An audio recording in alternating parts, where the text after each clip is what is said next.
Today's topic is nuisance legislation, erosion of rights of Bajans. My guests, my panelists this evening, next to me, David Waldron, candidate for St. George North. To his right, Dr. Elvis Wickham, medical doctor and frequent contributor on DLP TV. And to his right, Rowe, candidate for the city of Bridgetown.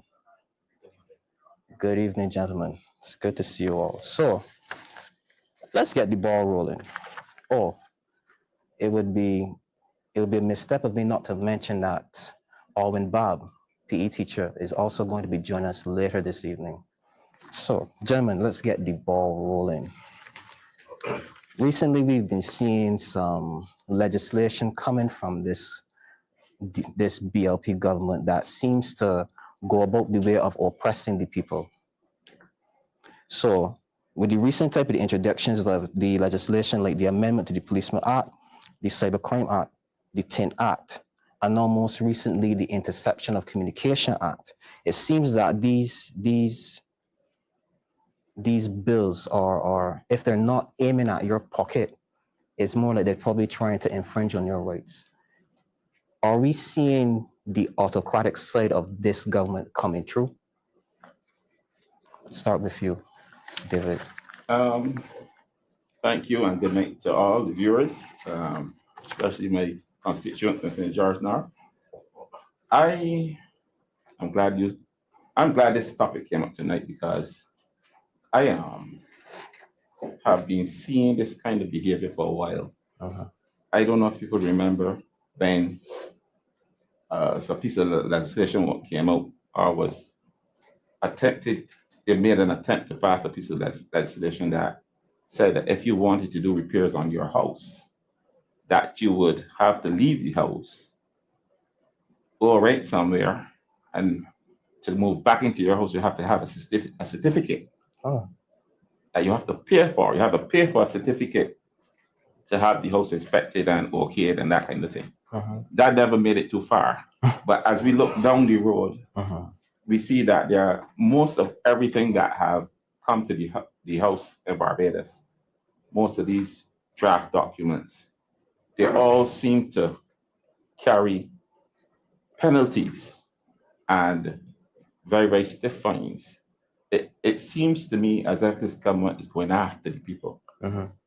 Obviously, I don't want to stray away from the topic, but they're borrowing a lot. And obviously, they seem to have a plan to pay back this money by taking it out of the average person who right now we know as politicians on the ground, we know are struggling.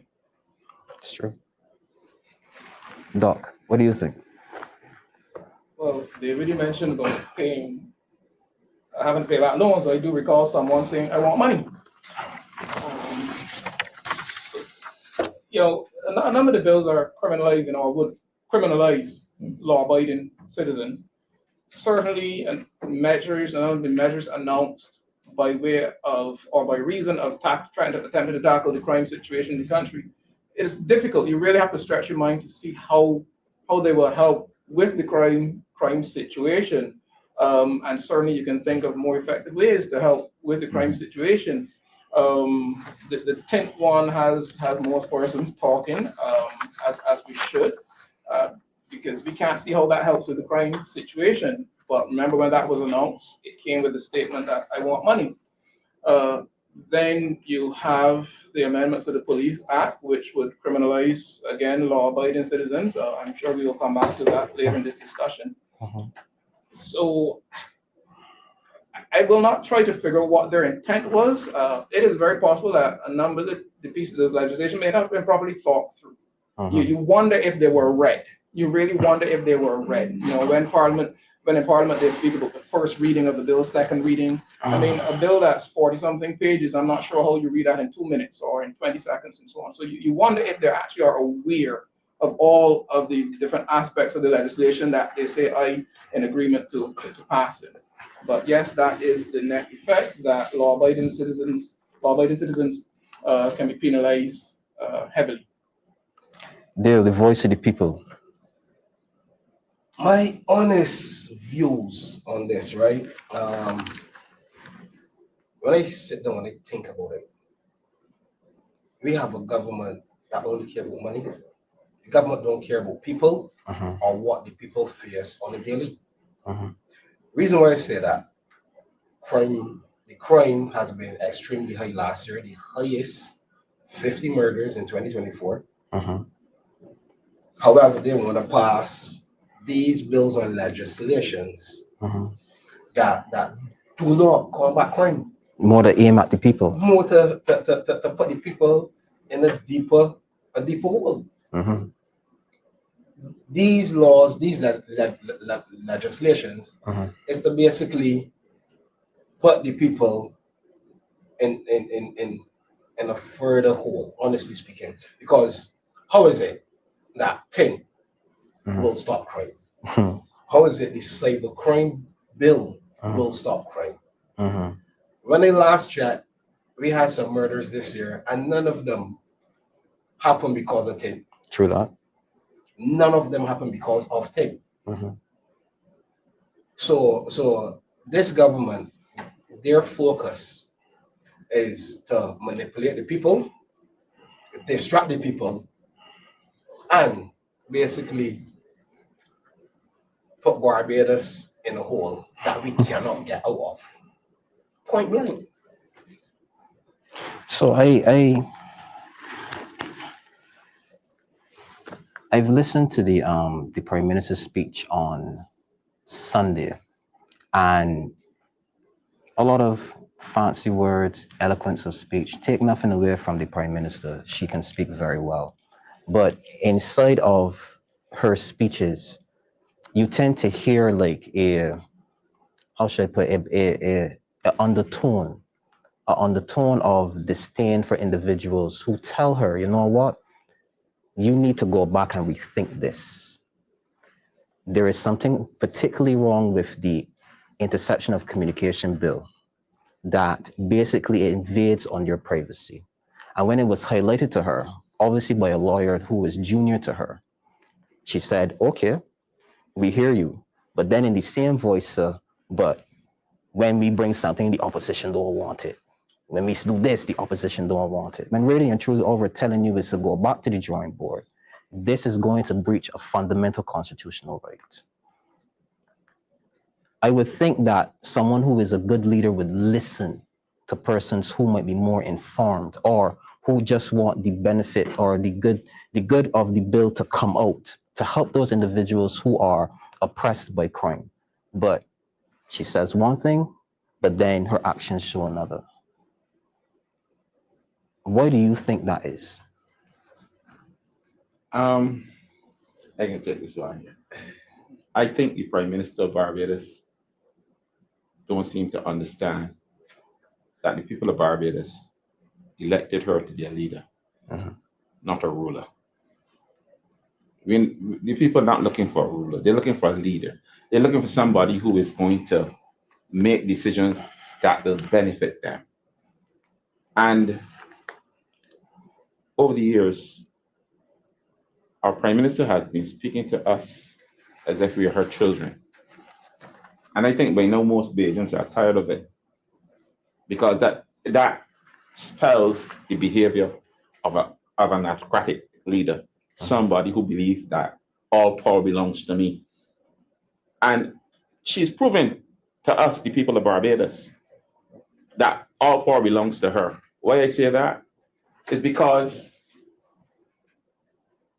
people seem afraid to question And criticize. or even criticize decisions that she makes. And that is, for me, particularly disturbing, because as a teacher, I always encourage my students to think through things. But our Prime Minister don't seem to want us to think through things. She seems to want us to just swallow the pill. Open your mouth, put it in, and just swallow. Don't ask what the pill is for. Don't ask where it came from. And this is the kind of leader that I see as like behaving like how the communist leaders behave. She has this autocratic way and this ruler type behavior where she speaks to us as if we have no sense. We don't have the ability to reason. I am the boss. I am the person that is qualified to reason. You know, and honestly, there's a lot more to come. There is a lot more to come because I am sorry that it wasn't on the topic this evening, the idea of a cashless society. Because I met some mature adults within my constituency who are concerned that they are going to be disadvantaged by that. And I understand that there's a deadline for Barbados to become cashless. Wow. And that's another topic, I believe, maybe for another time. But anyhow, I am concerned that our leader wants to be our ruler. And she does not want our brains to work. She don't want us to think about what is good for us or what isn't good for us. She comes up with a plan and say, look, bang, I say to do this. As if we don't have the ability to reason for ourselves, as if we shouldn't say, well, look, I don't think that's reasonable for me. I don't think that's good. I mean, the whole idea of assisting the police. Mind you, I will ask one question. In assisting the police, somebody breaks my jaw and I can't work. In assisting the police, I die. Who will support my family? These are questions that has to be asked. You can't just say to people, all right, you know what came up? Why you hear keep coming up all the time? The idea that this legislation was first amended by the Democratic Labour Party in 1975 or something like that. I heard that. I don't know how true. I didn't do my research. But what I'm saying, whether the Democratic Labour Party bought that piece of legislation or not, I still think it is a dangerous piece of legislation because this asks the average person to interfere with the police business. Then, on the other hand, when there's a police going rogue, can we interfere too?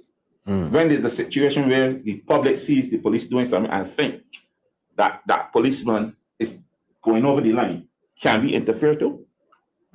You see the other side of the coin. Juxtaposition to it, yes. You understand? So my question is, why are we being encouraged to get involved in police business vis-a-vis the dangers? Police deal with criminals most of the time. I don't want to deal with a criminal. Understood. Especially if that person lives in my community and knows where I live. I still have to go back home and I still have to see that person every day. I don't think so. I think the tone of the PM in her speech on Sunday night and on other occasions as well was somewhat dismissive, disrespectful. When you use words like noise to describe persons expressing their legitimate concerns, Barbadians expressing their legitimate concerns, and because this is not just the Democratic Labour Party and its supporters that are expressing their concerns. Barbados Labour Party supporters are expressing their concern over various aspects of the different legislation brought recently, and independent, persons as well. But to talk about noise and marching up and down, I mean, I do recall a certain individual leading march with thousands through the streets of Barbados on multiple occasions. It is as if because you're now on the other side that we do not have a right to express our legitimate concern. A more appropriate tone on Sunday night would have been one that displayed humility, apologetic. I mean, the government was caught. Well, it is either that the legislation was not read before they brought it, or they read it and they spoke untruths about it. But the government was caught red-handed. Right. You said there was no provision, there was no warrantless wiretapping. You would need a warrant. It was proven beyond a shadow of a doubt, even by the PM herself admitted that there is provision. But you had two ministers who got up in Parliament, two senior ministers who got up in Parliament and said otherwise. You were caught red-handed, guilty as sin. But instead of coming to the people of Barbados and apologizing, Mhm. you use dismissive tone and speak of noise and marching up and down the street when we were expressing our legitimate concerns. You were caught. The government of Barbados brought to cabinet legislation. They were prepared to trample the rights of the citizenry and prepared to lie about it. And instead of apologizing and simply saying, we are sorry, we should not have done this, you double down and you blame the citizenry for saying that we want you to do something about crime. So that's why we have to do these pieces of legislation. And, you know, it might have been a bit rushed, so you don't get to dot all your I's and cross all your T's. What? What madness is that? Legislation is supposed to be scrutinized by cabinet before it comes to parliament. And a certificate of readiness for parliament issued by the attorney general before it comes to parliament. Yes. And no one saw this. None of the 28 saw this to speak about it and to highlight what the issues were with the interception of communications legislation. I mean, there are other issues, but this the one about the warrantless wiretapping quite significant. And nobody saw this. Or was it a case where this bill was going to go through one way or the other, regardless of what person said? So it didn't matter. And on this point, you know, I will remind us Barbadians that we when we go to the polls, we do not duly elect representatives of the DLP or of the BLP, and certainly not representatives of a leader. We elect representatives for the constituency of St. George North, for the city of Bridgetown. Our parliamentarians, and this is where Barbadians, you know, and I know persons have their reasons why they may not be as engaged in politics as certainly I am or you guys here are. Persons have their reasons. But we have to remind ourselves and remind fellow Barbadians that when we go to the polls that we elect persons to represent us, to represent our interests. So what the 29 parliamentarians are telling me, the Barbados Labour Party, in preparing to pass and being prepared to pass this piece of legislation, that they will represent our interests. Really? Really? To allow a government to intercept persons' communications unknown to them without a judge's warrant and to then speak untruths about it. I'm trying to be kind with my words in parliament. That doesn't sound like persons who are representing individuals, their constituents. It was more, you know what, this was the party's position or this was the leader's position, and one way or the other, we're going to support it.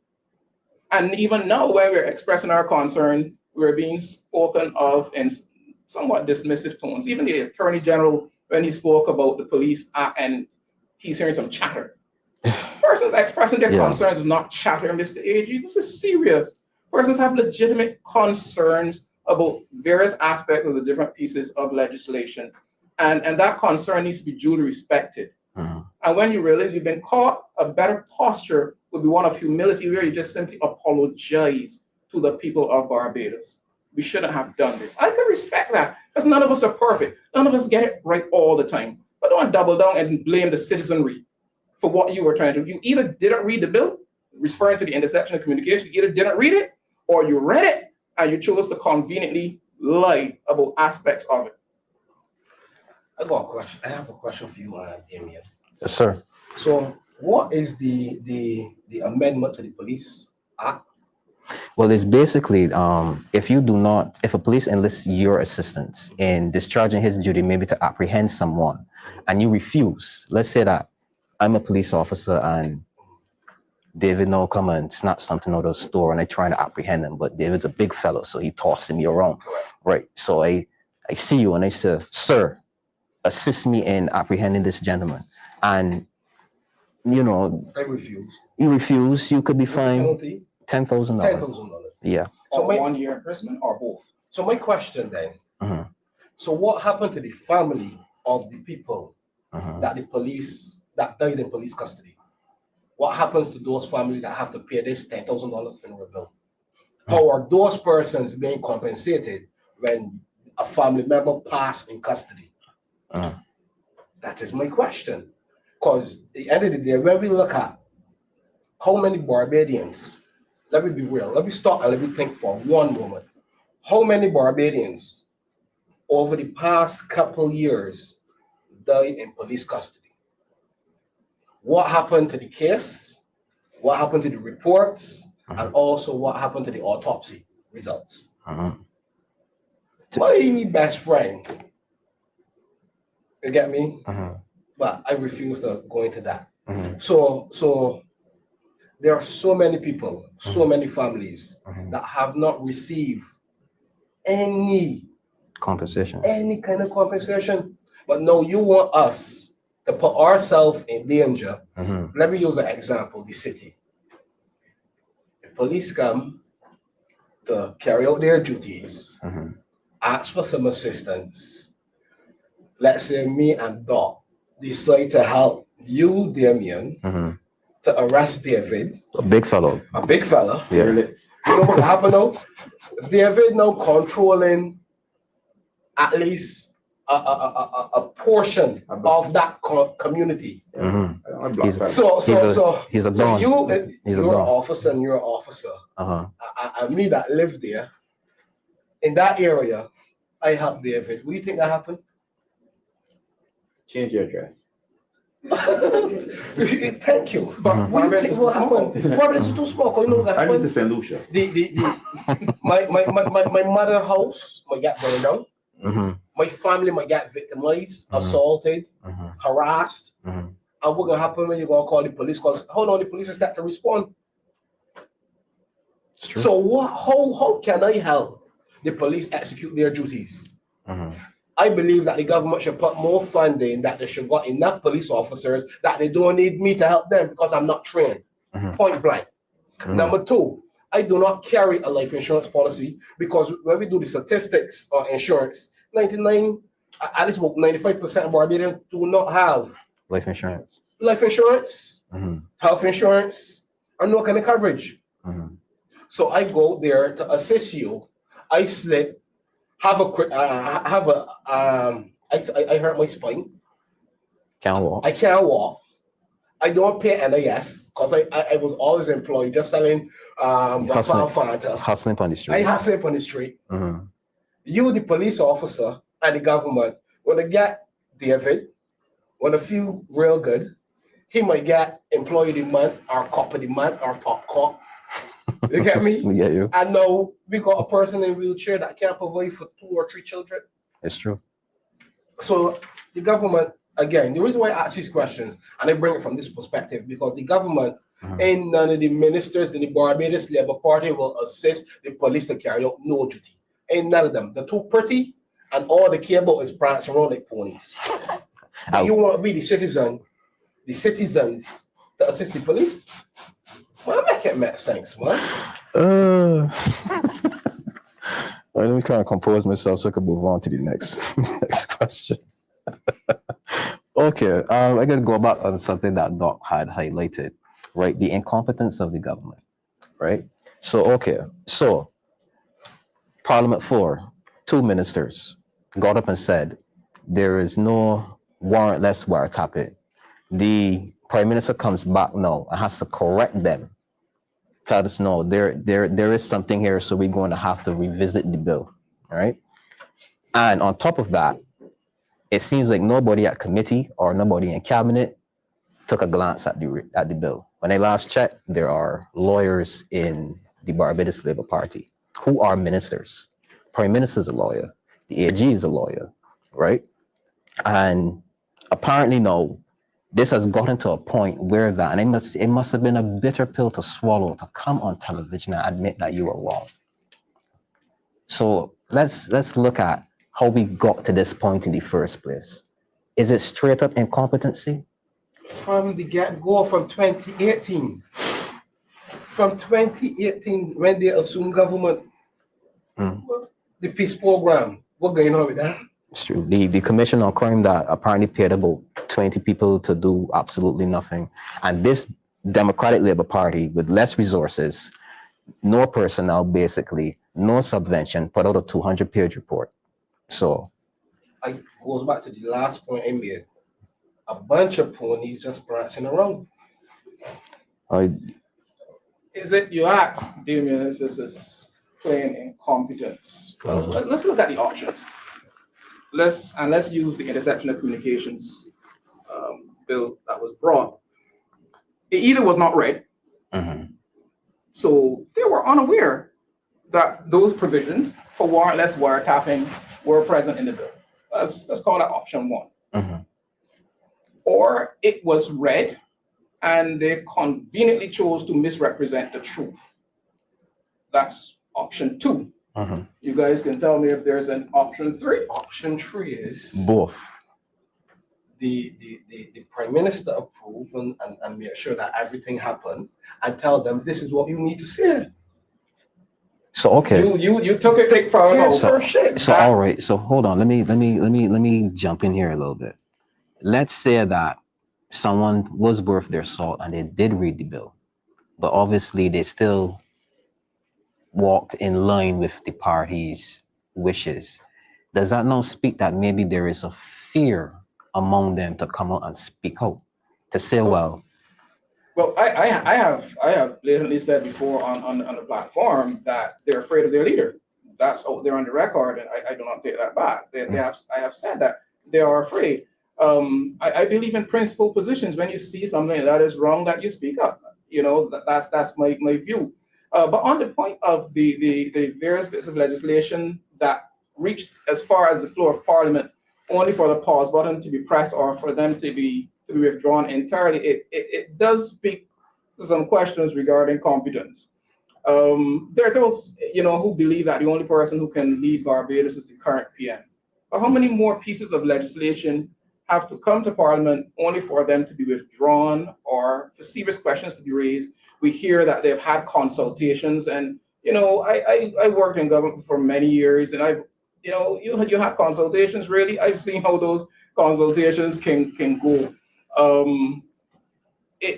me, it speaks to a great level of incompetence. Knowing the process, I haven't been made aware of the process required between conception and a bill reaching Parliament.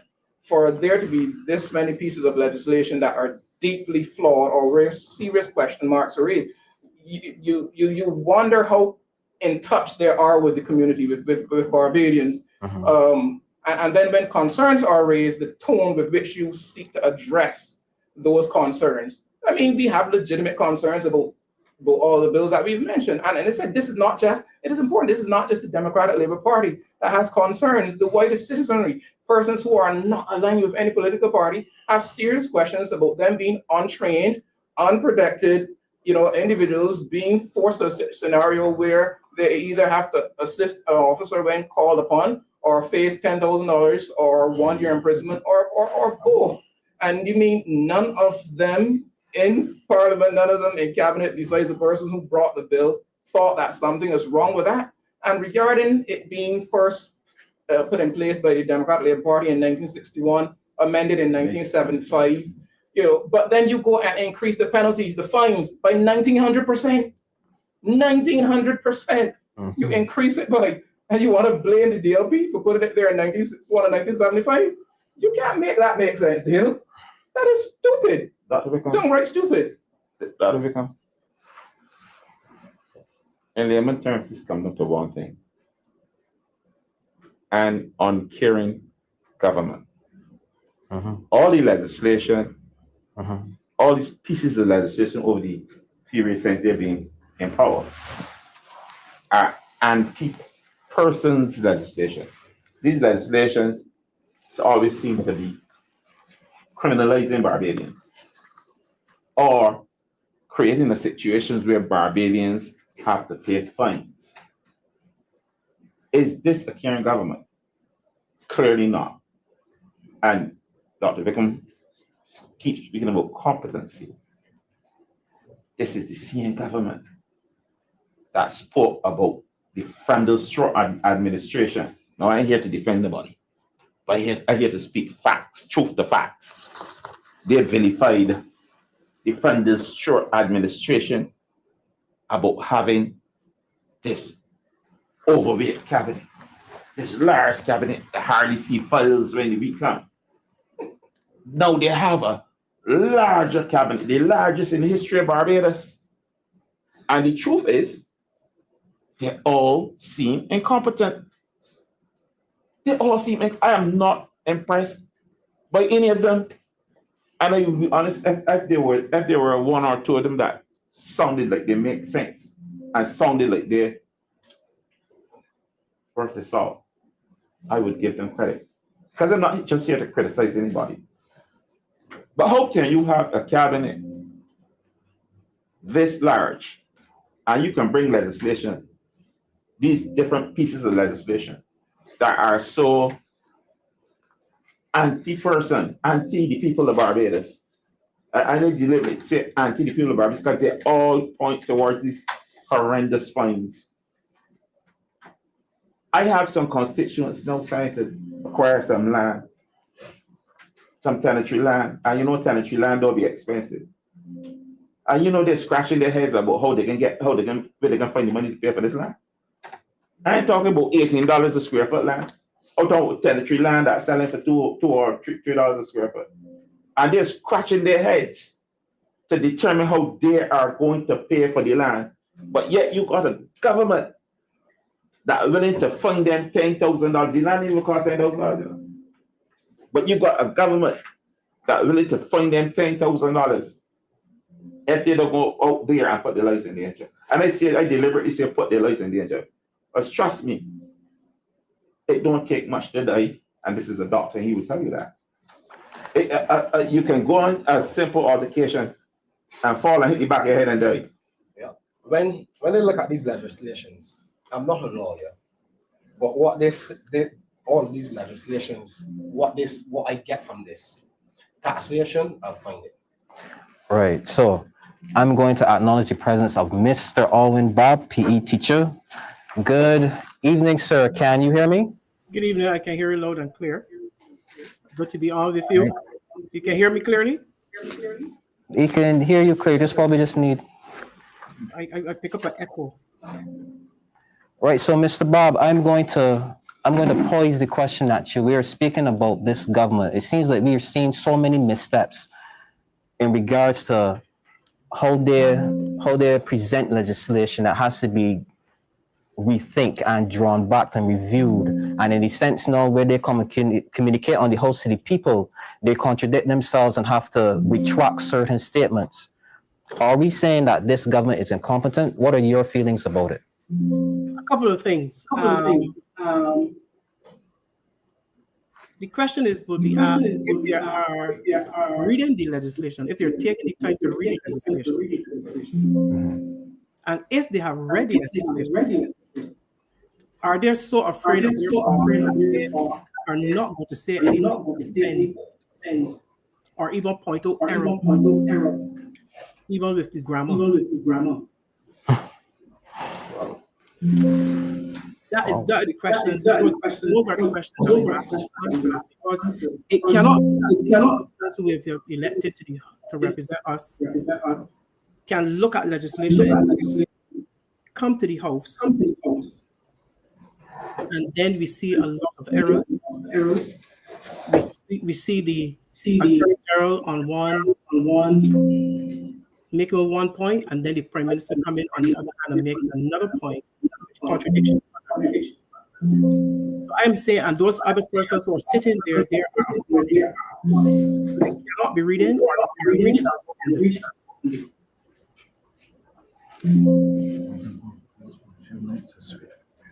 So the family can go on pause. Go to pause.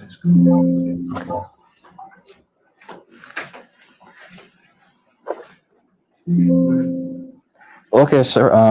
Appreciate your answer. We're going to take a slight pause for a moment. We will be back shortly.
Yes, and we are back. Sorry for the inconvenience.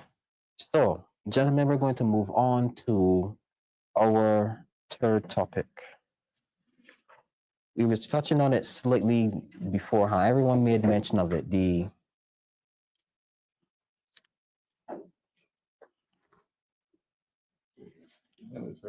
military, yeah.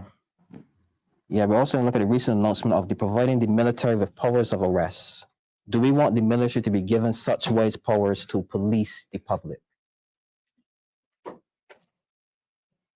David? I'm concerned.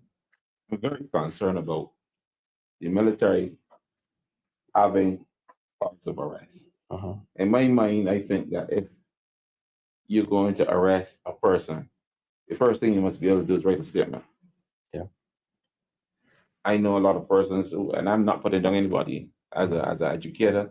I understand. I know everybody can't be at the same level, but I also know a lot of persons who have gone, tried the police force and failed.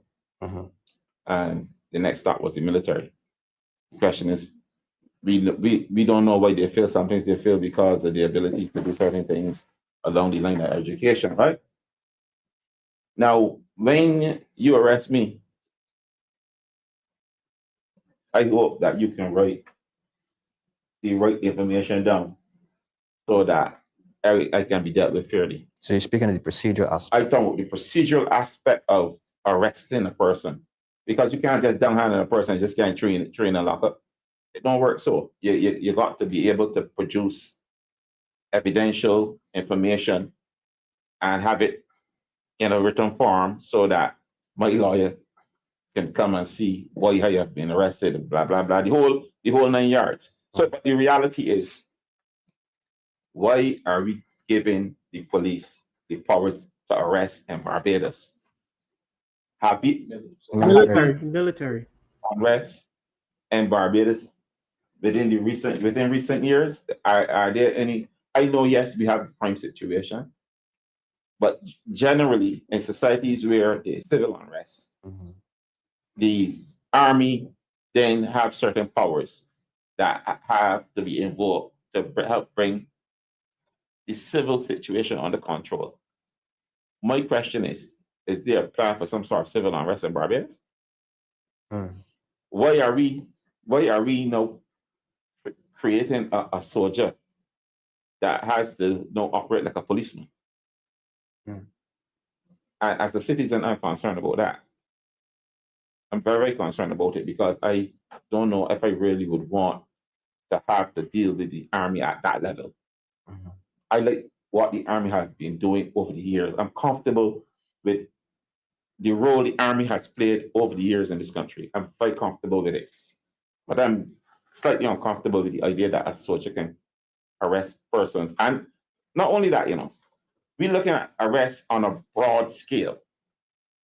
There's no direction to this arrest, if you understand what I mean. There's no, as a soldier, you tell me you can just go there and arrest somebody, but you got to tell me under what conditions can I arrest someone? What does this person have to do for I, the soldier, to arrest that person? So I want to know under what guides, under what directions are soldiers being given powers of arrest. So I think that there needs to be more explanation in regards to that. But I as it stands, I am uncomfortable the soldiers having the powers of arrest in Barbados. I don't think it's necessary. Yeah. As am I very uncomfortable with such, for sure. I mean, Barbados Defense Force, Barbados Police Service, two very different ways of training. Yes. Police trained to deal with the citizenry. BDF, not so much. Currently, what obtains, I believe, can continue. That is where you have a situation and more police need to be deployed on the street, where any BDF soldiers on the streets are always accompanied by a police officer. And that's in that way, instead of two police being together, you're gonna have a police with a BDF soldier or two allowing then for the wider distribution of police across the island. We know that the police service is about 300 or so below complement.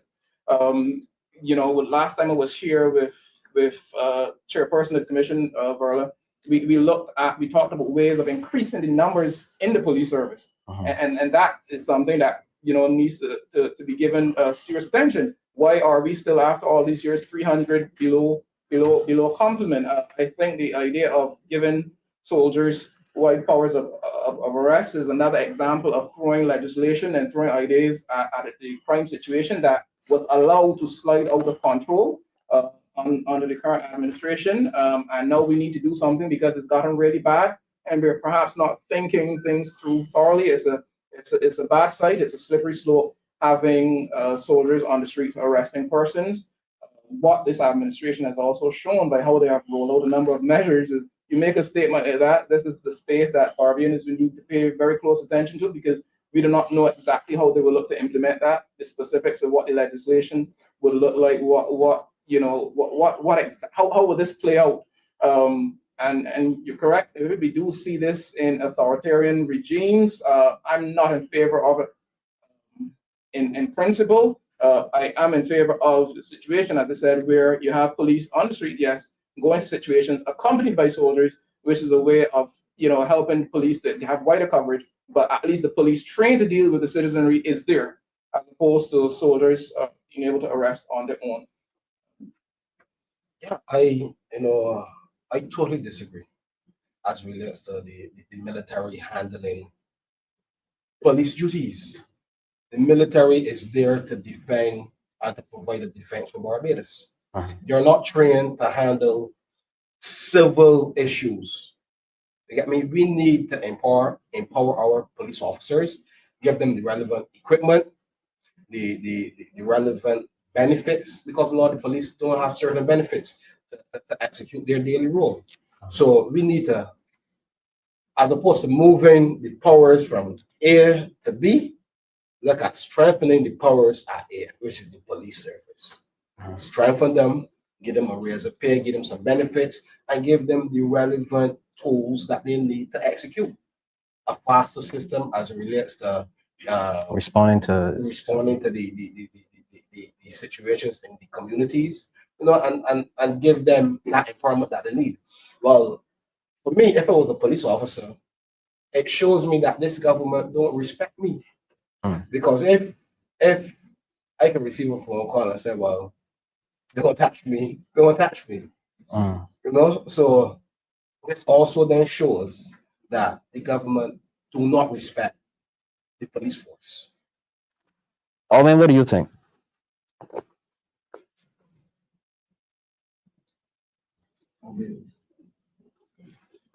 Not hearing you, Alwyn. Unmute your mic. Thank you. Sorry about that. No problem. My questions here was, what is involved in police training? What is involved in military training? Are they linked? Will that training provide military information that is needed, as said before, that will lead to arrest, and how do they handle the situation? All right. Dale says something, respect, or important police. I said, and you have to give them what they're owed.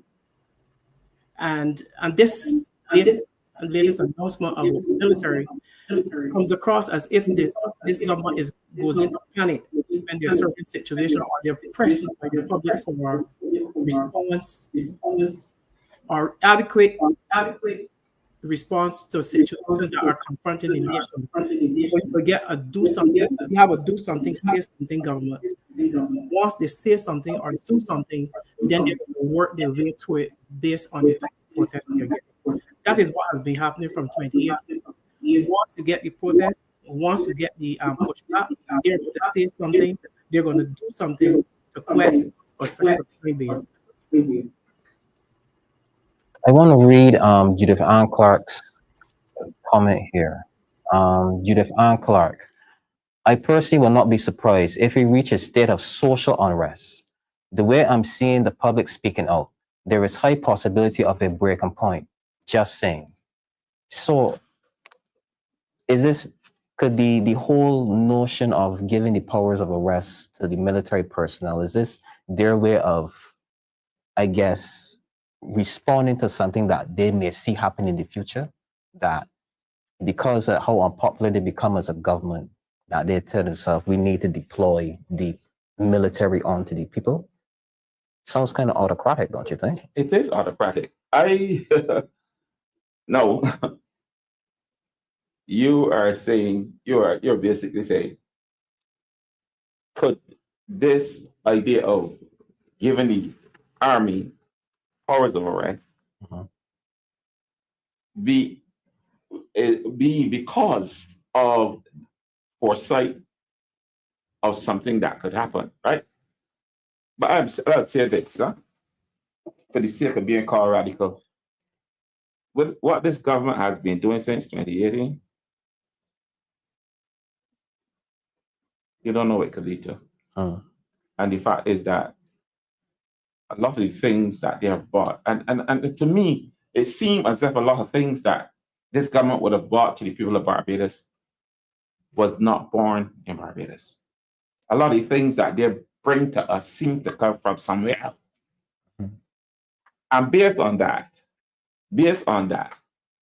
I believe that anybody with half a brain knows that people at some point will get tired of it. At some point, people would say, look, we had enough. You mean you come to bring this nasty survey to my children? You come to make me move out of my house when you're going to repair it. You come to give me an ID card that then put you all in my bank business, my health business, all of my business can be now seen by somebody in a government position. You come to make me spend money to remove tint off my car. You come now for me now to lock me up or charge me or fine me $10,000. Ever police find yourself in a difficult situation and I don't help him. People, these things that are buildup of any kind of toxin in the body, what would it do? Would it make you sick? More certainly. Because this is toxic. But Dave, yes. But if you're coming around me and I say stop, and you're being a complete nuisance, at some point in time I am going to break. So if there have been a nuisance for 2018, then they should expect we're going to have a breaking point, or the people are going to have a breaking point. So there's put in policy in place just in case. But you can't be a nuisance all the time and expect people to respond. True. So they're taking us there. Appear so, because if you're taking us there. There's something different, something incomplete, confusing me with legislation. I can't do that. I'm going to do this. I'm going to charge for that. On top of not being able to pay my bills, on top of not being able to buy food, support my family. What are you doing? Doc, what is the government preparing for? What do you think they're preparing for? I'm no prophet nor am I a mind reader, so I can't tell you what the government is preparing for. What I could tell you though is yes, I agree. I could see a situation where persons decide that they've had enough. I mean, I would encourage and continue to encourage persons.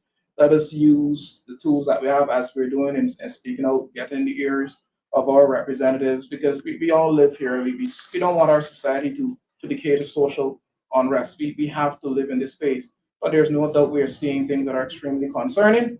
Let us continue to use these means at our disposal, continue to keep noise. We have one representative in Parliament speaking out against the government, but there are many more on the outside. 30 out of 30 was not 100%. 29 out of 30 is not 100%. Let us continue to raise our voices on the outside and let this government know that you cannot continue to thrust these various laws upon us with impunity, as if our thoughts, feelings, and concerns don't matter. And then when we raise concern, you are very dismissive in your tone. You can't even muster a half of an apology when you clearly been caught to not be speaking the truth. So let us continue to speak out and agitate. We elect representatives for our constituents. We do not elect representatives for the Barbados Labour Party, the Democratic Labour Party, or for any individual leader. But we have to watch things very carefully. Persons have various reasons why they may not be as engaged. I said that earlier. You're just trying to equal the living day-to-day existence, and now you have to worry about you have to worry about assisting the police or $10,000.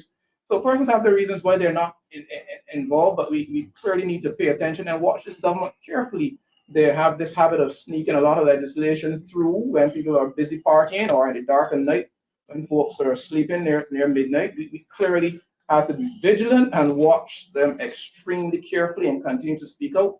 Take nothing for granted, because I remind us that, I hate the idea of bringing this up, but it's truthful. Hitler won an election. He did. Hitler won an election. He did. And then there was no more.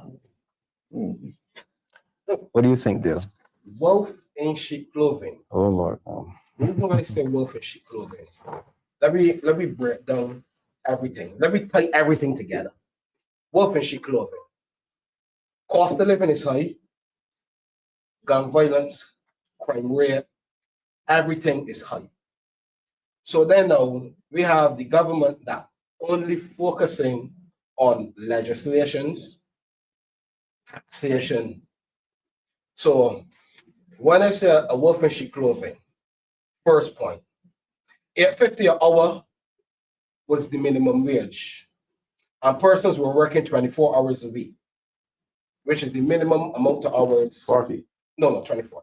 Minimum amount of hours, which is 3 days. Mm. So persons working 24 hours a week at $8.50 only making $204. But then now when the government wolf in sheep clothing, when they move $8.50 a week, $8.50 per hour to $10.50 per hour, what employers did, as opposed to you working a full 40-hour shift, the employers use the law to their advantage. Give you a 24-hour work week, 24-hour work week with $10.50, equivalent to $252. So technically, on your pay raise, you're only making like $48 extra. So the reason why I say that, the government raise minimum wage, cost of living automatically will go up. So a wolf in sheep clothing. So when cost of living automatically goes up, what do you think will happen? More taxes. So then a wolf in sheep clothing again, the government focus on thing. So you're gonna take police from doing police work to police car windows. So we're gonna treat every law-abiding citizen as a criminal. Rather than focusing on window tint or windows or windshield, why not have the police do proper police work? There are so many communities that you can go and raid, and you can find guns, you can find drugs, and you can find the whole 9 yards. But you want to dispatch police to harass people stopping them with things. So wolf in sheep clothing. That is a ploy to get money.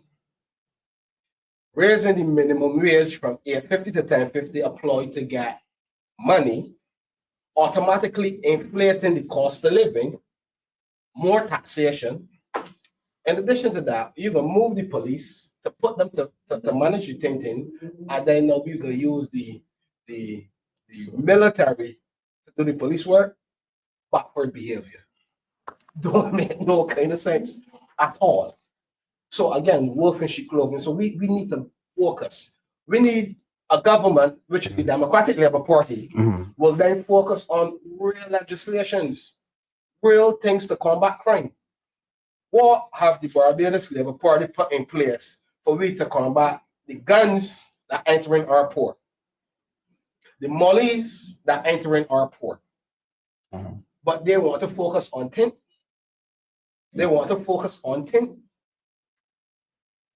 And how was the other one called? Mr. Lawyer, sir?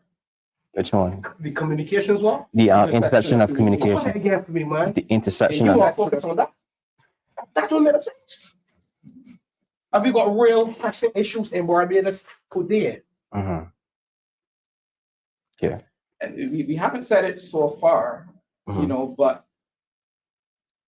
aside from the fact that you lied regarding spying on persons without a judge's warrant, that's been a proven lie. Barbados has a sordid history with warrantless wiretapping. Oh, yeah. From my vantage point, I've said that it didn't go through the law court system to the extent that in a way it should have. But let's not forget we have a history. They're a well-known history. So persons are extremely concerned because they're in the mid first generation, 21st century, 21st century. We had a case where wiretapping was taking place without judge's warrant, not for suspected criminal activity. You know, persons were being surveilled basically because they were political opponents and other reasons. So, you know, when government brings such talk about that legislation again, with that history, you know, persons are extremely uncomfortable, uneasy. And then when you look at, if you were serious about fighting crime, the main legislation that they should have brought, the time that was spent on tint and wiretapping, from my vantage point, should be anti-gang legislation. The anti-gang. Why has there been no attempt to bring anti-gang legislation? It is, most persons would agree with me, it is unlikely that the 16, 17-year-old running around shooting persons are the individuals who brought the guns into the country. Why no anti-gang legislation to run the thread all the way to the top, see where it goes? I said last time I was here, I wonder how high it goes. But that's something that you could bring, and as Senator Worrell said yesterday in the Senate, if it is well put together, you know, well constructed, reviewed, and doesn't infringe on persons' right, if it's a well laid out bill, it is something that the Democratic Labour Party would support. Opposition leader has been calling for anti-gang legislation for quite a while. If you are serious about crime, let's get that, because the ones using the guns are unlikely to be the persons who are bringing them into the country. Are you not interested in finding out how the guns are getting in? Well, maybe you already know. So let me read Charm Jardines' comments. The removal of tint is to allow the facial recognition cameras on the highways and byways uninhibited views into vehicles. Nothing to do with crime. Surveillance state loading. That is how that particular commenter feels. Are we this close to being a surveillance state? Babb, I can throw that question at you. Do you think that the current actions of the government are pushing us in the direction of a surveillance state? If you go back, if anyone has the initial discussion on tint, when it was declared by the Prime Minister that you don't want to lock up anybody, you want money. Last year. Because, and then once the debate started, and people became annoyed about it, then we heard it was a request by the police. Yeah. So although there are persons like or one of our listeners to come up with theories about surveillance and other theories, conspiracy theories that we are having. But I know the initial focus was getting money. That was what we were told. Nothing about crime was mentioned. I didn't want to lock up nobody. You want money. So I am saying, we need to see the vehicles. It is something that they can see clearly in the vehicles. But the initial stages we have to remember is what the Prime Minister said at the outset. Money. So right, Bob, so I'm going to stick with you on that. So should we call it what it is? Is the tint law a tax? Basic attacks on the Barbadian? Yes, it is. It's another tax, another way of getting money from persons. Because if you have set up a removal date of September 1st,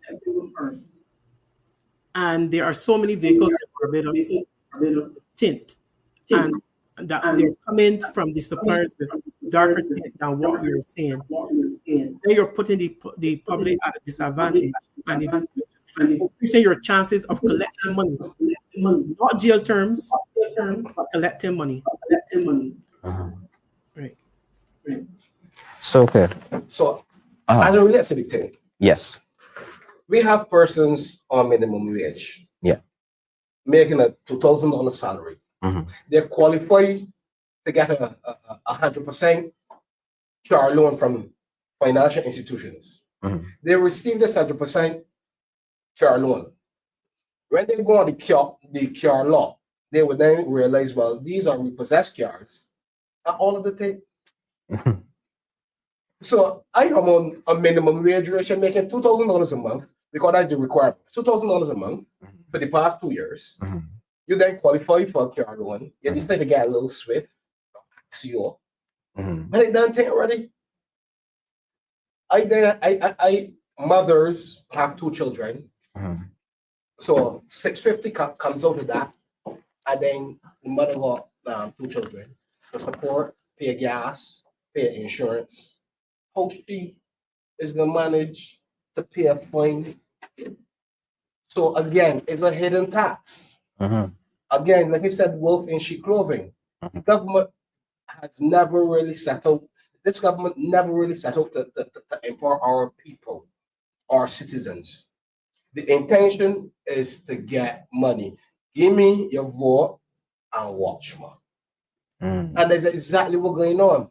When we look left, right, and center, all of our people that are making ends meet, that are daily comfortable, what we think that happen? Crime rate gonna go up. Mhm.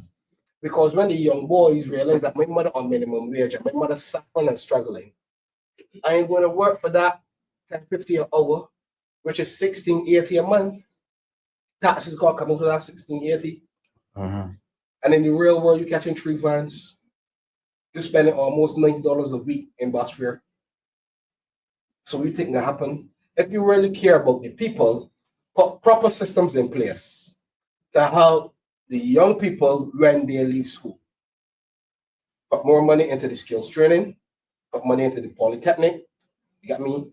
Put money into community development programs that can help individuals, not go in that direction of a life of crime. The reason why a lot of these young boys into crime is because lack of money, lack of resources. They need a no dollar. Mhm. A lot of young people we kick them out of school at 15. No, 15. We kick them out of school at 15 because they are delinquent. You done school at 16 legally, but you expel boys at 15 and 14. Mhm. You need work experience, CXCs, to even pack shelves at supermarkets. Mhm. And you get expelled at 15. The only employment there is the boy on the block, the boss on the block. Cost of living is how you're ready. Mhm. Let me look at things from a different perspective. Careless government. Got you, too.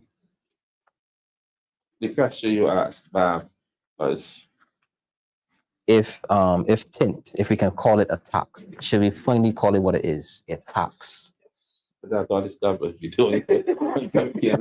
All this government has been doing from the time it came in is bring tax after that. We seem to have forgotten the sewage and garbage tax that was an 18-month tax. Mhm. I can't forget that. That's stuck in my head. I could teach that in the classroom now.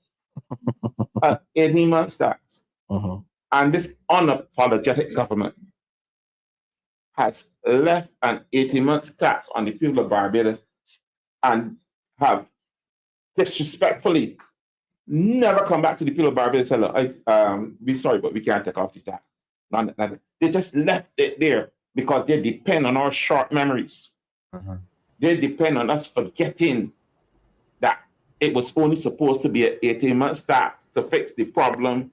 I don't know how the problem with the stories started, nor ended, but the stories are floating about. To fix that problem. Mhm.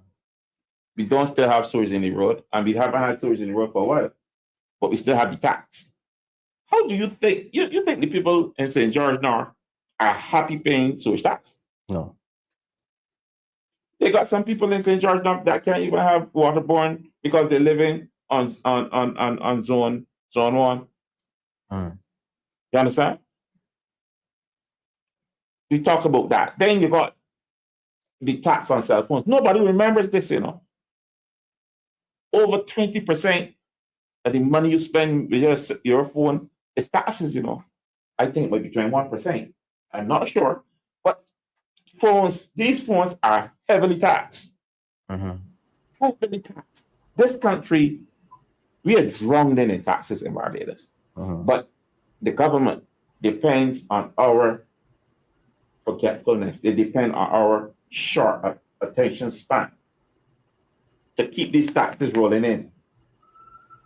The 18 months tax is still there. The cell phone tax, which the Democratic Liberal Party did raise taxes on cell phone, but this government came back and raised. They talked about it. They spoke about it when David Thompson raised the taxes on cell phones. But they came and add a lot more onto it. Mm-hmm. What about the 2% tax on online purchases? What about the 2% tax on online purchases? You're cooking with gas, yeah, Bob. You're cooking with gas. That's the reality. When you look at what is happening to the people of Barbados, we are being taxed. One time we will say out of our shoes. We don't basically being taxed out of our underwear. We are so heavily taxed in Barbados. And this government depends on us getting that she has. I remember the marching up and down over the NSRL.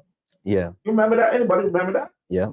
The Grand Old Duke of York, he had 10,000 men, he marched over down the hill, blah, blah, blah, blah, blah. The reality is, though, we got what the female Duchess. We got the Grand Duchess of Barbados now. Huh? She has riddled this country. You know, there's the guns. You know about guns? There's the little 1-shooter, 2-shooter. She riddling taxes like automatic. The taxes coming. You can't even hear how many. You can't even count the amount of taxes because they're coming so fast. This lady is killing Belgium with taxes, and she's so uncaring. She's so uncaring. She ain't only killing with taxes, you know. She no turning around and killing me with fines too. So we dead with taxes. So how many times did I die? Because I'm trying to figure out. You kill me with taxes. And they bury you with fines. Kill me with fines. No, bury you with fines. This is a dead country because we have nothing for ourselves. Let me show you something. It's getting worse. Because if we go to a cashless society, every transaction will cost us money. True. I was talking to an old lady. She asked, so how are you going to live if there's a cashless society? How are you going to live? But I don't even know how to use a cell phone. I don't even know how to use a tablet. How are you going to live? So you mean tell me that I got to depend on somebody to spend my money? Am I nobody anymore? I was very proud of her when she asked me, am I nobody anymore? Because here we are not taking stock of the fact that everything this government is doing is about taking away the rights of Barbadians. Facial recognition cameras. Did we have any discussion on that? Did we have any consultation on the facial recognition cameras? Dictator. No consultation on facial recognition cameras. The digital ID. No consultation there either. No consultation. None. Right? You got the wiretapping bill. Dictator. No consultation. You want to force me to be a police officer. That's the justice of the peace. I would still have a police arrest a fella. That's if you catch me before I go to sleep. But the reality is, people open your eyes. This is important. Yes. Everything that has happened to Barbadians since 2018 has been done without our consent. Without any discussion. I'm going to the main one. Don't start yet, dog. I'm going to the main one. The Republic of Barbados. the republic. You know what? Barbados is not a republic, right? I've been to several republics, and when I go and I get the money, I see on the money the Republic of Guyana, the Republic of this place. On the money. Since then we had new money. You see the Republic of Barbados on it. They're so honest. This is the most honest time this government has ever been. The money don't even have the Republic of Barbados on it. Look at your money and see. Are we really a republic? I keep hearing about constitution. We don't have a republican constitution. Are we really a republic? All I'm saying is that when you look and see what's happening to this government and what this government is doing to the people of Barbados, smoke and mirrors become the anthem in my head. Smoke and mirrors. I talk too much already. Talk to the people, David. I got to turn it over to Elvis. I have to let him have his say. Elvis, all at you. Smoke and mirrors, circus and games. Let's not forget that one. Age-old tactic used to be able to distract a citizenry. Wow. The Romans did it way back. Circus and games. So you come up with things to distract people away from what the real issues are. But persons felt realities. There's no getting away from struggling to make ends meet. There's no getting away from over $70 in bus fare a week. There's no getting away from that. The government, by its poor economic policies and the top-down thinking, the trickle-down economics, has boxed itself into a corner, and we, the citizenry, are paying for it. I said it before, not my original quote, for a country to try to tax itself to prosperity, to a sustainable growth pattern, is like a man trying to lift himself up while he's standing in a bucket. It will never work. It cannot work. I mean, we have borrowed so much money. We have borrowed, like, between our February and July, when I last checked, we had borrowed almost $1,500 million. $1,500 million, $1.443 billion we borrowed in a 5-month span there, and since then we had a couple of smaller loans, and this is now international. These have to be paid. These loans have to be paid. Tourism is not paying our bills. It's not paying our bills, not to the extent that we would want it to. So where's the money going to come from? Taxation. Right? So we are paying heavily, and most of our debt now is outside of Barbados. It's not domestic, and you got to pay these folks. Yeah, you have to pay these folks. So poor economic policy and thinking that if not GDP looks good, and if foreign reserves are 30-something weeks, that means the Barbados economy is doing well. Rubbish. It's just plain rubbish. Our foreign reserves at record high levels. Ask the average person on the street what that means for them. How is that helping us? How is that helping us? It is not. And most of the money that has the foreign reserves at that level is borrowed money in any case, as opposed to earned foreign exchange from tourism.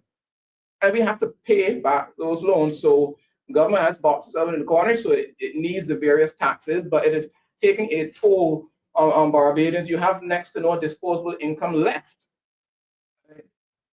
Cost of living on up, and you're right, Dale, in pointing out that an increase in the minimum wage has resulted in an increase in the cost of living, because you took that decision, but you didn't address the other metrics that contribute to cost of living. So on the one hand, you want to do something, appear to be doing something to help persons. Oh, we give them more money, we give them extra money. But what about the fact that the business that now has to pay $10.50 instead of $8.50, the cost of the goods and services that it renders to the public will go up. So the additional money that the person just got in their pocket is gone before they got it, much like the $300 that was gone before persons got it properly. So poorly thought out economic policy, and I'm like, this is what we get for the largest cabinet in the history of Barbados, if not the largest cabinet per capita in the history of the Commonwealth. When we look at our population size relative to the number of cabinet ministers that we have, this is what we get. I suspect it is more on account of the government structure that the current administration operates under. I don't want to believe, and I'm trying to become my words here, I don't want to believe that it is all incompetence only. I do not want to believe that. I believe it's the government structure where we know whose opinion matters and how many opinions matter. And one way or the other, if we're doing something, we're going to do it. Because I would like to believe that with 20-something other persons around, that someone sees these issues that we're talking about here. I'm trying to be kind. I would like to believe someone else is able to see these issues, perhaps point them out in the meeting. I don't know if that's allowed on that side. And they raise these concerns on behalf of their representatives. After all, they're representatives for the people, not for their party and their leader. I would like to think that. But then between them raising that concern and what is then fed to the public, it seems to get lost because there's clearly a disconnect between what they're thinking and the benefit of the people of Barbados. Why do you think that our tourism product is so good? Because of the people. True. We do not have a tourist Attraction. nothing. Nothing. No. The real attraction is our people. Mm-hmm. So the government focus all of their energy into tourism. But if they focus so heavily on tourism, why is it we have at least about 70% of hotel workers unemployed right now, laid off? This is back to school. Those hotel workers either laid off and 2 short hours, 24 hours, which they're making $252 a week. Taxes have to be taken out, loans, and you name it. What's going to happen to these children back to school? The government cares so much. So, no, Barbados Labour Party, BLP stands for Borrowing Labour Party. That's all they focus on, borrowing. So, all of the money that they are borrowing, why not assist in the primary school sector? Because every student in primary school have to pay for every single textbook. And you have 11 or 12 textbooks, and some start from $45 the cheapest.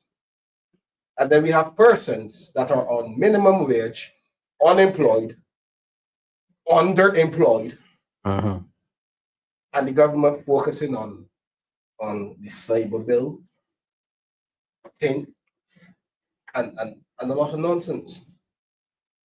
So priorities are mixed up, honestly speaking. The priorities are mixed up. Put things in place that help the citizen in this back to school time. There are so many Barbadians right now, mothers, fathers, that need the assistance. A circus, $100,000 for a football tournament. But right now we got children that don't got school uniforms to go back to school. Let me make things really make sense. Tourism so successful because of our people. Check the TripAdvisor. So the hoteliers making the profits because they're gonna charge you service charge on South Coast hotels. Collect service charge and don't pay the employee service charge. The government should look into that. Sure. And this is not hearsay, this is proven statistics. I have the data as it relates to that. So of course hotels don't pay a service charge. West Coast hotels will collect service charge and then disperse it amongst the staff through the point system. However, so of course we'll collect all that service charge and then utilize it for breakage and profit and all other things. So that is what I have to say as it relates to tourism, because we mentioned it. Yeah. David, you wanted to say something? The Borrowing Labour Party doesn't. This is Borrowing Labour Party. I'm trying to get the name right. The Borrowing Labour Party. Borrowing Party. Backpedal too. Borrowing Labour Party. My question is this. I keep hearing about borrowing.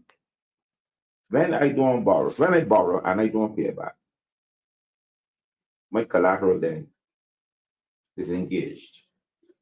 And if I can't pay back, my collateral goes. It's not mine anymore. For all the borrowing that we have in Barbados, I'm not an economic student. What is there collateral? These people, are we so trusted that we can just borrow people's monies in these large amounts? And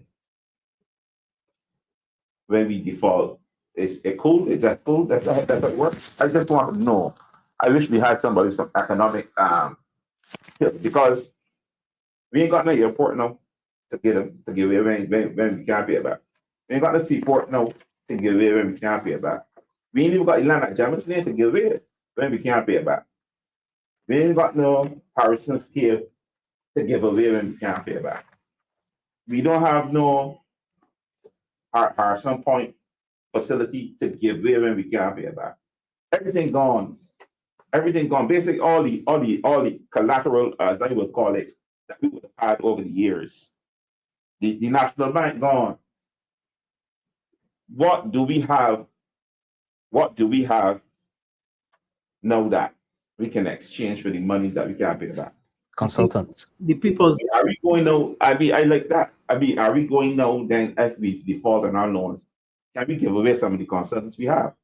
Out the couple 100,000 consultants that this government is paying, right? I mean, I might be wrong. The number might be wrong, but what I'm saying, I am seeing a desire. I've been a businessman for most of my life, and everything that is happening on a economic basis in Barbados looks like a disaster to me.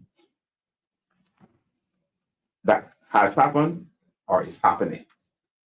Because I have never had the privilege to borrow without limit. I wish I had. But maybe I'd be in prison all day, no, anyhow. But to borrow, I can't pay back. When we get to the stage, to the point where we can't pay back, what is going to happen to Barbados? That's my concern. I think that's the concern of a lot of Barbadians. Because the borrowing, in my mind, seems to be a little bit out of control. I think we really have reached the point. We must have reached the point by now. This is the most money ever borrowed in the history of Barbados. There's no other government in the history of Barbados ever borrowed this amount of money. And this current economic, at this stage in our history, our economic activity in Barbados is not robust. We don't have robust economic activity in Barbados. So, to me, what is obvious is that we are going to default. We are going to default on loans. And what will happen to Barbados when Barbados can't pay back these loans? That is my concern right now. What will happen to Barbados? I want to touch on Andrew Boom's comment, where he says that you spoke on consultation earlier. He said that this government doesn't consult with the people. He says there was consultation with the consultants. He might have a point there. So, gentlemen, I want to shift gears now. And we touched on the cybercrime bill Tuesday, right? But some of you gentlemen probably haven't had a chance to talk about it. So, we up to speed on what's going on with cybercrime bill. We had the Prime Minister walking back what was said on the floor by the AG and the Minister of Home Affairs, where they said that there is no such thing as warrantless tapping the cybercrime bill. My bad. The cybercrime bill. Yes, this is where now we're talking about individuals who are going to be punished $70,000 for making something as simple as a meme against an individual. If you check section 20, it speaks about cyberbullying. Now, in regards to the constitutional right to freedom of expression, this kind of runs the foul of it, doesn't it? I think so. The cybercrime bill highlights something for me. A government of crybabies. Why I call them a government of crybabies is that if you're playing rugby, right, you got to expect some hard tackles. In 2017, leading up to 2018, 2016, 2017, leading up to 2018, the Fanus administration had some hard tackles. This said government had memes on Frondel, left, right, and center. But it seemed as if they can give, but they can't take. And based on the fact that they can't take now, they want to shut down anybody that seeks to criticize anything they do. And in my mind, the cybercrime bill in my mind, it's just a bunch of crybabies who don't want anybody to criticize what they say or do, because somehow they deserve special treatment. They are pedigree people, and they deserve special treatment. So my idea in that whole cybercrime bill situation, that it's childish, but it's dangerous. Because these ridiculous points again is anti-person, is anti the people. Yeah. And come on, people that can hardly get a water bill paid, how you gonna find them $70,000? That means you're gonna lock up the people then. Because you can't get $100, $150 bill water bill paid. But you can tell me I gotta pay you $70,000 because this is something I put something on social media that hurt your feelings or make you cry or cause you to dribble when you're sleeping. I think that's nonsense. You know, this is nonsense bills from people who behaving like little children, little kindergarten children. Even kindergarten children don't behave like this. These people are too petty. In my mind, they are petty. And this bill is a petty bill, but it's a dangerous bill. A bill of retribution. It's a dangerous bill. There are aspects of the cybercrime bill that, you know, many persons can agree with. We've seen how, you know, the internet can be used as a space to do a lot of wicked things. Yeah. That said, it doesn't mean that the provisions that concern the aspect of the bill, the other aspects of the bill that concern persons ought to be dismissed, because one of the things you will hear from the government is that you don't want us to protect people. You don't want us to protect people in the online space. You don't want the police to be able to do a job. That's the counter you're going to get. And I go with what Senator Worrell said yesterday. If you bring bills that are properly drafted, wide consultation on the draft bills before they are brought to Parliament, then perhaps we could have a bit more agreement on key aspects of the legislation.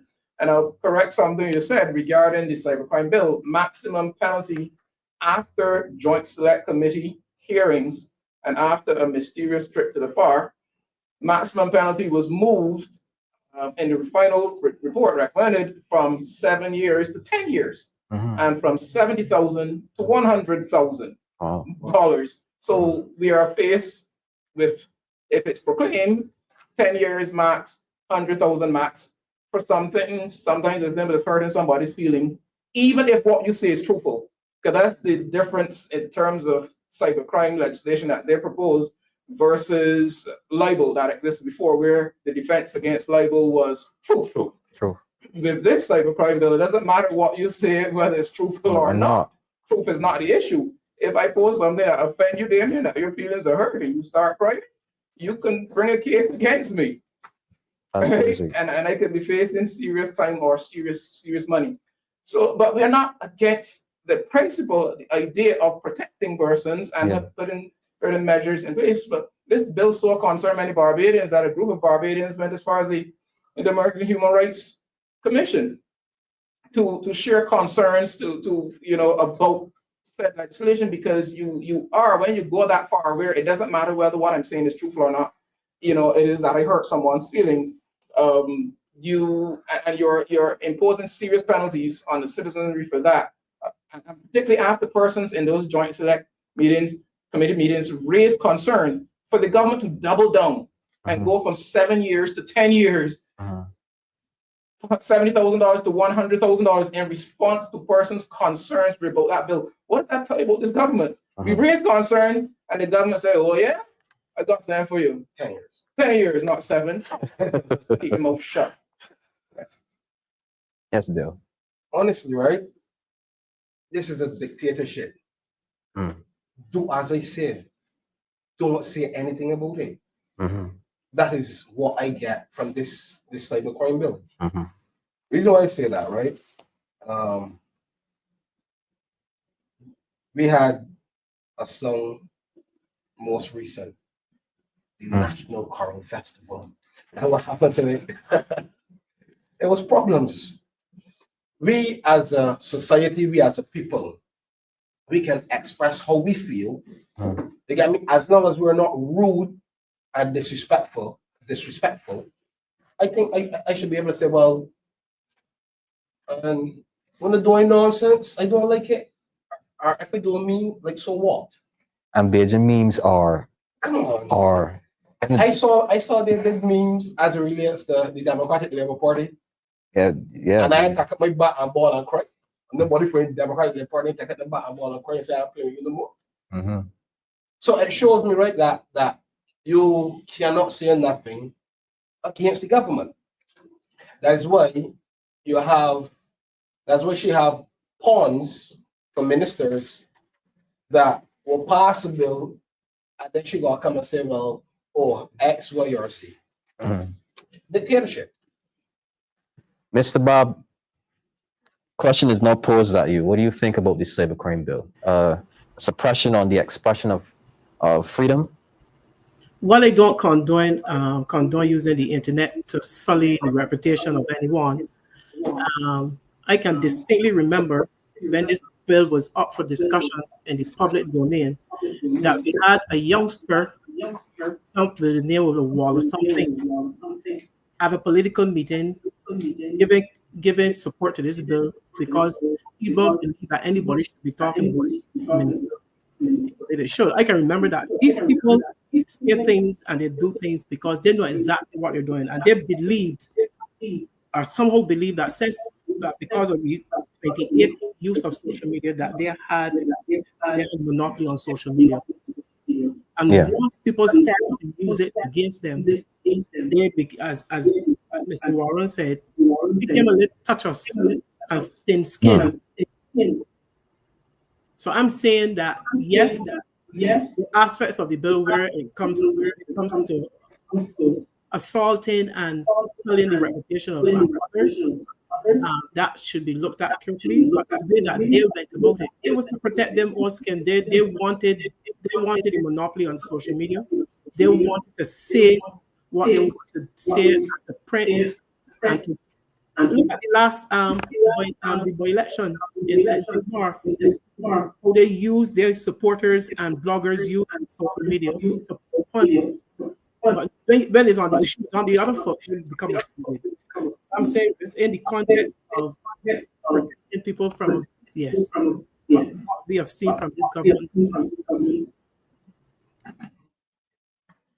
Understood. So as I want to expand on the dictatorship point a little more because they really piqued my interest with it, because that is a sign of a dictatorial regime, is it not? That you cannot criticize them, even if the criticism is valid. You cannot criticize them. And to take Bob's point, yes, there are things in the cybercrime bill that are needed, like the harassing people online and child pornography, the prohibition of those particular acts. But come on, man, if you're getting into politics, you'd expect that your back will be broad. Everybody's not going to like you. A politician is the easiest target in the media. Some people can like you, some people are not going to like you. Some people are going to make fun about you, and some people are going to be your diehard supporters. But to be honest, Bajan memes can be a bit mean, and they do take on a life of their own. And I tell myself, if you could survive a week of Bajan memes, you could survive anything. So is this government moving down the path of other regimes and being a dictatorship? Because you're suppressing the freedom of thought and expression. It's clear to me, Damien. And I agree, Dr. Wickham. I would always support any legislation that truly protects people. Mm-hmm. But that cybercrime bill has too many provisions in it that will take advantage of innocent people, that will destroy, not just take advantage. Because you can't tell me, I don't know how many Bajans can put their hands on $100,000. True. I mean, you can make a fine for something like that. Somebody make a joke at you, some funny thing, and you get, and they laugh at you, your feelings hurt. But all of this seems very silly to me. Uh-huh. It seems very silly because, I mean, what is happening to us? What is happening to our leaders Why are our leaders so fickle? Mhm. Why does it have to come to this place where these are the kind of leaders who like to bark at people?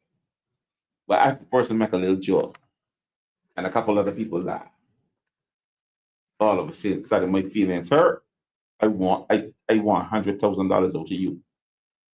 Or go up in Dallas and spend some time. It's criminalizing people. It's turning people into criminals, right? And I'm saying that this cybercrime bill is anti-persons bill, anti the people, Mhm. and it should not go forward. Because listen, man, let me keep it real. You got a few Bible scholars in here. I know for sure Dr. Wickham is one. Damien, I know what you they think it's Bible thing, but Mhm. I am much of a Bible scholar, but I spend a lot of time in church. Mhm. And at least I hear a few things. There's the man called Haman. Yes, please. He built a gallows. Right. Mhm. He wanted to get rid of a fella called Mordecai and his family. Mhm. And I want the Prime Minister to listen to this, because this is important. Mhm. Very often we set traps for people and And we you forget, and we walk straight back into those traps ourselves. What I'm saying is that Haman built the gallows to get rid of Mordecai and the family. The first person to hang on the gallows was Haman. He and his family. Be careful of the traps you set, because it could very well be the same traps you fall into. And that's what that came right back to me, because all these things seem to be political traps to make sure you have no political opposition. Mhm. And everything is towards dictatorship, as this gentleman keeps saying tonight. Buzzword for tonight. Dictatorship, because you don't want anybody, you don't want nobody, you don't want anybody to criticize you. You don't want anybody to say that you're doing wrong. If you're doing wrong, you're doing wrong. All I know, I got people that said they want the money. When you get up and say, if you take the job and you die, I can give you money. But you know, I ain't see a dead man that can take money yet, you know. But that is a silly statement that the Prime Minister of Barbados could have made, and everybody sat back and said, well, she's a good speaker. She could talk good. No, a good nonsense. You think I could go and make a statement like that and I don't get run over the Democrat Left Party? You don't get run over Barbados, Warren. You get run over Barbados. Like that. But that's the way it comes down to. A Prime Minister could get and make a silly statement like that, and it's okay. It's okay. I'm saying that we're in a bad place right now. That's my opinion. But it does not mean that we shouldn't stop. We shouldn't keep fighting for the people of Barbados. Because they are family, they are friends, they are colleagues. We got to fight for the people of Barbados. The Democratic Labour Party has to keep the fight up for the people of Barbados. Because right now, we are among the very few that are fighting on behalf of the people of Barbados. Let me hear about Bob say. We hear about Officer said. Bob, it's not you. Yes, Warren. I can agree with you that when you set a trap, you have to walk right into it yourself. And I was there laughing because I know of that story from childhood. And for this government to be, and again, we're talking about collecting money as tint, and you can move from 70,000 to 100,000. Is it looking at easy way? How easy? How can we collect money easy? You understand? Easy money coming into us by setting up these simple, silly traps for the electorate and the people of Barbados to fall into. I don't know where in your head that you believe, because everybody, and mostly, and I want the young people to be cautious as well, because they behave as if they're the party of young people by providing opportunities for them to party and have a good time or forget the problems. So therefore, this party-like atmosphere is more inclined to attract the younger thinking audiences. But at the same time, this cybercrime bill affects them mostly because they are the persons who use social media more than anybody else. And because of who they are, because of the immaturity and the level of development, they tend to relate a lot of their problems online. They tend to attack people who attack them. They tend to say what is happening to them, and especially persons they want to get at. So I want the young people to understand that this government is not about them. So forget the partying. Forget about the things that they're using to attract us.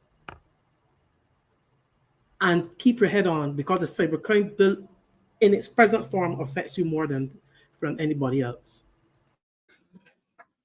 Dr. Wickham? Couple things about the cybercrime bill worth repeating or reminding us about. Remember in there was mention of police being able to ask for your phone devices on suspicion that you are about to commit a crime.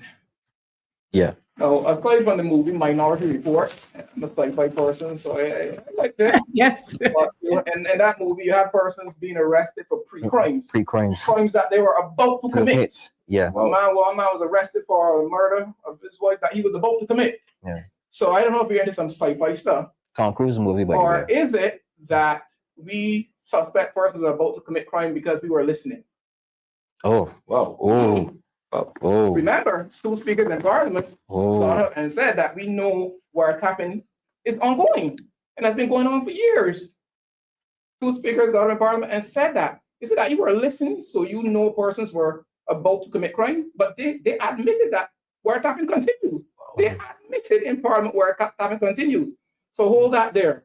All right. Remember, on the suspicion that you're about to commit a crime, we can demand access and get access, and if you refuse, various penalties kick in.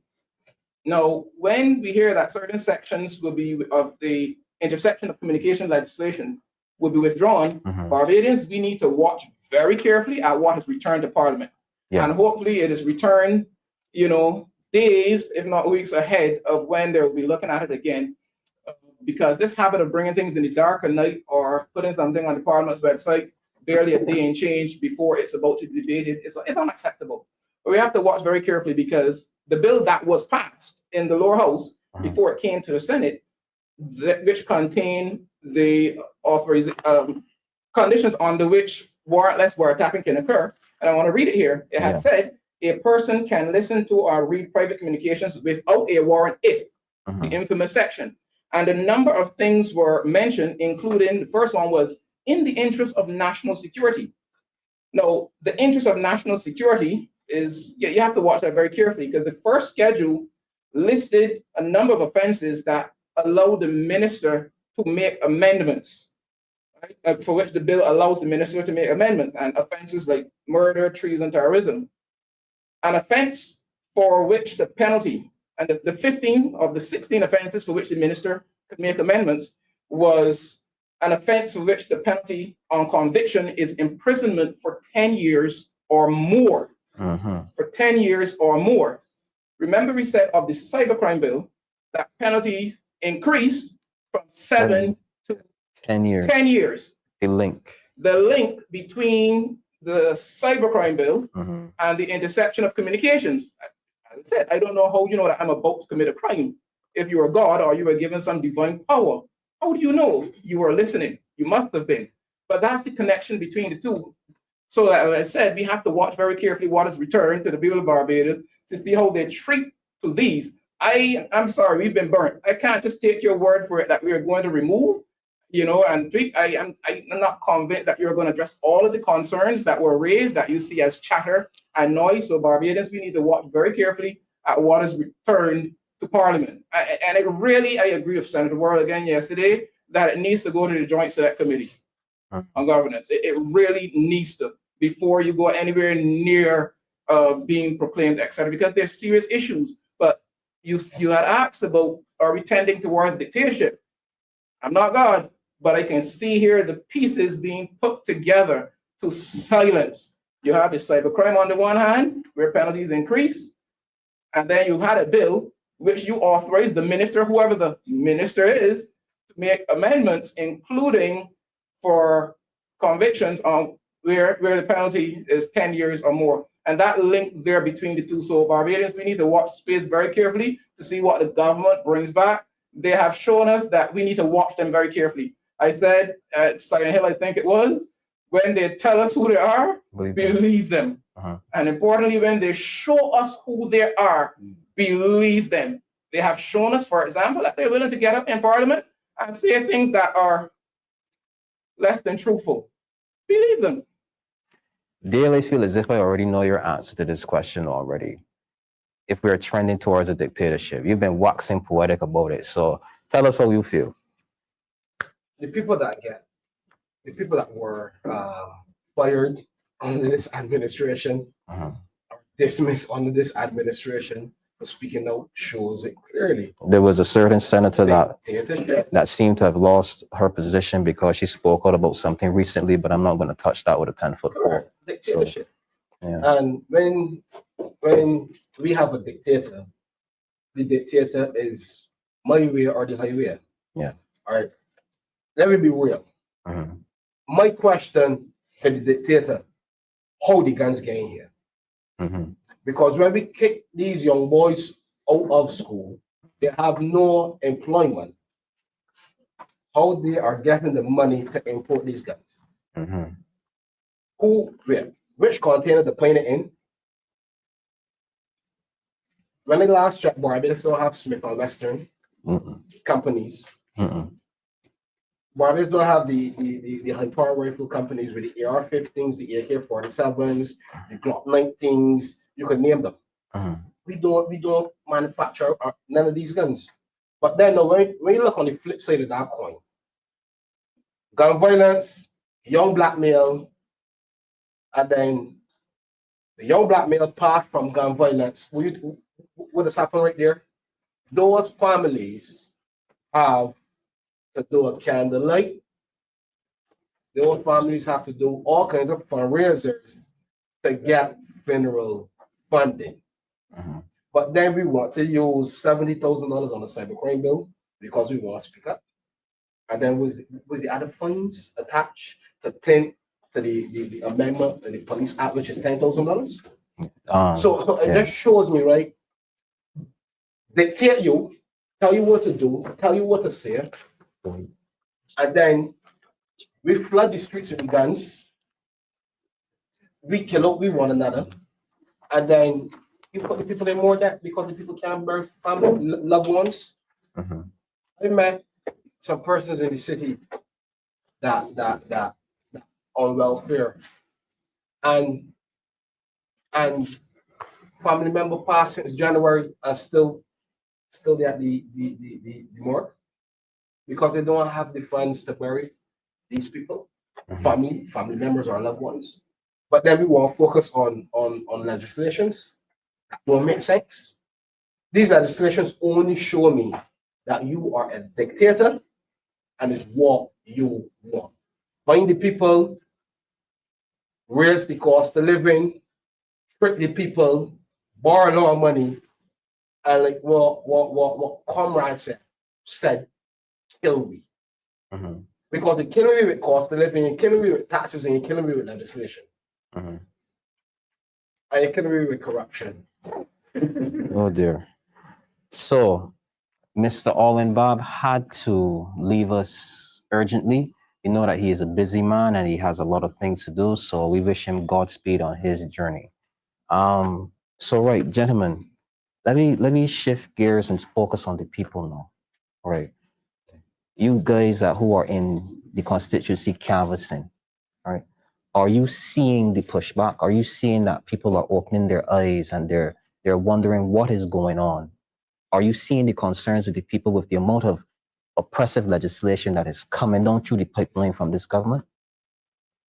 I can tell you people are concerned. I know for a fact that I'm not just talking about the average person or the young person. I'm talking about even the older generation. Uh-huh. They're very concerned about a lot of the changes that are coming and that have already been put in place. Uh-huh.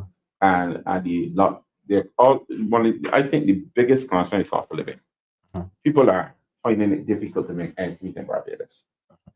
We can talk from one bill to the other, but the reality is that persons are concerned about the high cost of living, and you become distracted by that. That's why some of these people don't even really care about this like crime bill. They don't even really care about the 10th law because some of these people don't have cars. They don't care. But they are so occupied with just simply trying to live, just trying to make ends meet. Few persons are laser focused on living. Living means eating. Living good means eating healthy. And even that is a problem because we got a government now that brought additional taxes on what they call unhealthy foods. As a teacher, this is how I speak to my students. Now, if you can't afford healthy foods and you can only afford unhealthy foods, do you think that if I raise the price on the unhealthy foods, that you'll be able to afford the healthy foods that you couldn't afford before? No, seriously, help me, please. Because if you could not afford healthy foods and you buy a lot of pasta and stuff like that, yes, doc, we know it isn't necessarily best food, but it's the only food you can afford. So you raise the prices on the unhealthy food, so automatically now, I can develop some kind of financial tree in my backyard I could pull money off of and buy healthy foods. You see, I don't understand how the thinking is with this government, you know. It's either that these people are so bright that they can't think simple, or they just don't understand how poor people live. Honestly, they don't seem to understand how poor people live. Because when I heard that bothered me for a long time. And you know, I have never had a discussion on it before now. Because I keep trying to figure out, you raise the price, the cost on unhealthy food, the sugary foods and stuff like that. And you do it because you want the people to eat healthy. You want the people to eat healthy. But you raise the price on the food the people can afford. So you can force them to buy the food they can't afford. How does that work? Make it make sense. Please. Just real quick. The government raised every single thing. What do you mean raise the welfare check for those vulnerable people? What the government have not raised the pension for I met an old lady that collected a pension check for $283. I met another gentleman that collected a pension for $681. $100 per child. How can that sustain a family on welfare? A mother with 5 children, $100 per child. Tell me. I think we need to simply establish the fact that this is an uncaring government. A very much so a dictator. They dictate to us as if we're idiots. And reality is that we need to see the back of these people. The people of Barbados need to see the back of these people. Because there's clearly no hope for the average person in Barbados, you know. They say that they care. The actions, however, tell a different story. And there does seem to be a disconnect, a serious disconnect with what poor persons are going through and are faced with. As I said, you made unhealthy food more expensive, but the healthy food didn't become cheaper. and we have not paid any serious attention to agriculture and feeding ourselves. I keep saying it, the Ministry of Agriculture's most significant achievement in the last 7 years is a medical marijuana bill. I'm not sure exactly how that is going to help the cost of healthy food to come down. You know, and to your point, David, persons are so concerned about being able to make day-to-day ends meet that I believe that is one reason why individuals haven't been, may not be as involved with some of the happenings in Parliament and so on. Because you're just trying to get by. You're just trying to get by. And along the way, government takes advantage of persons being distracted and try to slip legislation by without and hoping that we don't read, that we don't pay attention. But I keep saying it. They have been elected to represent us. And I totally understand persons trying to get by because been there. I know what that is like. You know, when you are struggling to make ends meet. I know what that is like. At the same time, however, I would encourage Barbadians, as many of us can, we have to watch this government very carefully regarding the things that they try to sneak through Parliament unawares. At the end of the day, we still have a system. While we still have this system, and I pray God we continue to have this system, we still have a system where we are allowed to elect persons every 5 years or so, or the women fancies of the Prime Minister. And this is where we have to let our representatives know that you are elected to represent us. You're not elected to represent your party. You go to Parliament as a duly elected representative of a particular constituency. And I know in our culture, we have a culture in Barbados where we vote party, and that is a person's right to vote for BLP, DLP, for whatever reason. Yes, that is our right. But we have a saying where I don't care what they do, them is my people. I'm going to vote for them. And you know, this government is seemingly taking advantage of that. So I really would encourage persons that if we look at the legislation that they have tried to pass, a number of which we discussed tonight, that clearly fly in the face of the best interests of the people, where you're criminalizing, you know, law-abiding citizens. You know, let it serve to encourage us of the need to pay close attention, to watch this government carefully, and to get into the areas of our parliamentary representatives, if we can find them. Because I understand a number of them don't frequent their offices. And to remind them that they're there to represent our interests. And if there's a particular matter that is of great concern to us, that's what we send you to Parliament for. And if you cannot do that job, you need to resign. You are not there to represent your leader. You're there to represent the people of Barbados. So when the people of Barbados raise noise about cybercrime legislation, raise noise about intersection of communication, when we raise noise regarding the tint legislation, and I use the word noise, because that's what the government officials have used, the parliamentarians, right? You know, that is significant. You are there to reflect our interests. It is akin to you are there to impose our will on you as opposed to your will on us. I remember one MP said, you know, to be in a conversation that if we can't reach consensus, we will just have to govern. Wow. We will just have to govern. Oh, that's... Which is akin to, well, if we can't bring you around to our way of thinking, we will have to do what we plan to do anyhow. And that is the attitude. That's ominous. Even if they didn't say it, that's the attitude, but that was said to my ears. We will just have to govern. We will do what we have to do, but you like it or not. Like and that is the attitude, but you are not there to represent or to serve yourself or to serve any one maxim leader.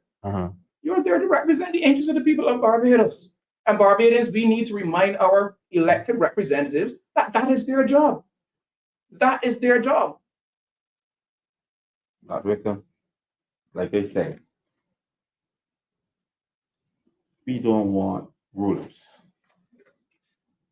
We don't want rulers. I don't think Barbadians want rulers. I think that Barbadians, the well-educated Barbadian people that we are, we have the ability to think for ourselves. We don't want anybody to think for us. We want leaders. We want people who are going to come to the front of the pack and stave off all the attacks.